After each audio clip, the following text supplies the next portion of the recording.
आणि त्याच्यावरच्या केसेस या चोरीच्या आहेत, त्यामुळे त्याला सराईत गुन्हेगार म्हणता येणार नाही असं आमचं म्हणणं होतं। त्यांनी जी पीसी मागितली होती त्या पीसी मध्ये मेहरबान कोर्टाने 12 मार्च पर्यंत त्याला पीसी दिलेला आहे।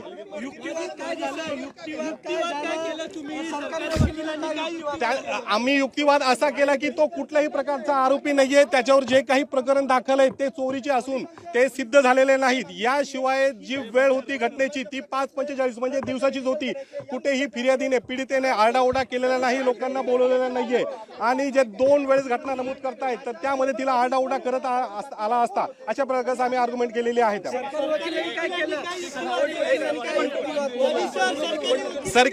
सरकारी वकिलांचं तेच म्हणणं होतं की प्रकरण गंभीर स्वरूपाचं आहे, आम्हाला मोबाईल पाहिजे, घटनेच्या वेळेचे कपडे पाहिजे, अशा प्रकारे सरकारी वकिलांचं म्हणणं होतं त्यामध्ये।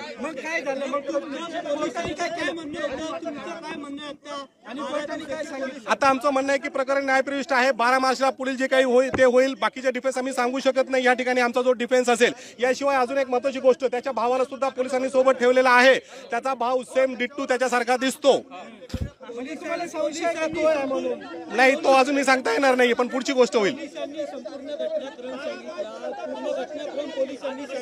ओके, आमचा युक्तिवाद होता की कुठेही हा फोर्सफुली झालेला नाहीये, जे काही झालं ते कन्सर्नने झालेलं आहे। नसता ती महिला ओरडली असती, बऱ्याच त्या ठिकाणी वाद झालेला असता, कारण महत्त्वाचं ठिकाण आहे, रहदारीची ती जागा आहे, बस स्टँड आहे, जागोजागी सीसीटीव्ही कॅमेरे आहेत।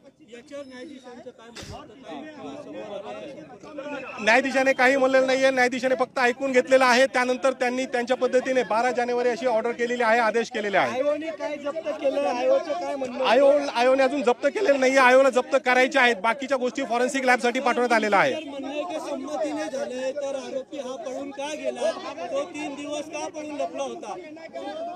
प्रकरण हे एवढं गंभीर स्वरूपाचं आहे की त्याने जे काय केलं स्वतःचा जीव वाचवण्यासाठी केलेली गोष्ट आहे। हो, मग कारण त्यानंतर आपणच मीडियाने ह्या ज्या बातम्या पसरवल्या त्याची आयडेंटिफिकेशन झालेली आहे।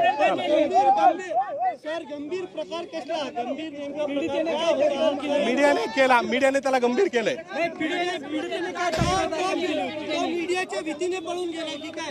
असंच म्हणावं लागेल, कारण मीडियाने ट्रायल चालवलेले आहे की माझं अशा प्रकारे शारीरिक शोषण केलं गेलेलं आहे, बसमध्ये माझ्यासोबत बळजबरी केली गेलेली आहे, माझा लैंगिक अत्याचार केले, अशा प्रकारची पीडितेची तक्रार आहे।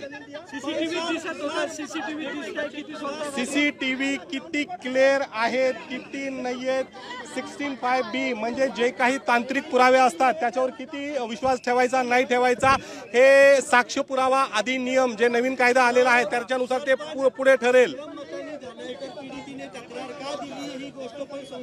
ही नक्कीच समोर येईल जेव्हा प्रकरण चालेल। आम्हाला न्यायाधीशावर पूर्ण विश्वास आहे, प्रकरण जेव्हा चालेल नक्कीच।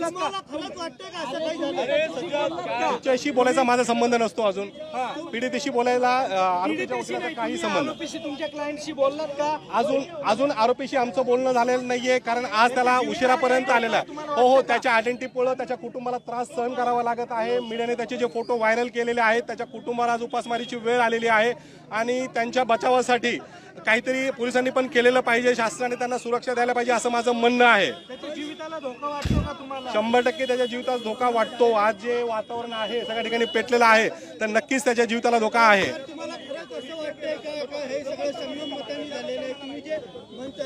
मला वाटण्याचा प्रश्नच नाहीये, मी ॲडव्होकेट आहे, एक वकील म्हणून आरोपीची बाजू मांडणं हे माझं काम आहे। देव चांगल्या माणसालाही अन्न देतो, वाईट माणसालाही अन्न देतो, तो अन्न देताना कुणाशी भेदभाव करत नाही, म्हणून माझं काम, मी फक्त एक वकील आहे, न्यायाधीशासमोर खरी बाजू आणणे हे माझं काम आहे।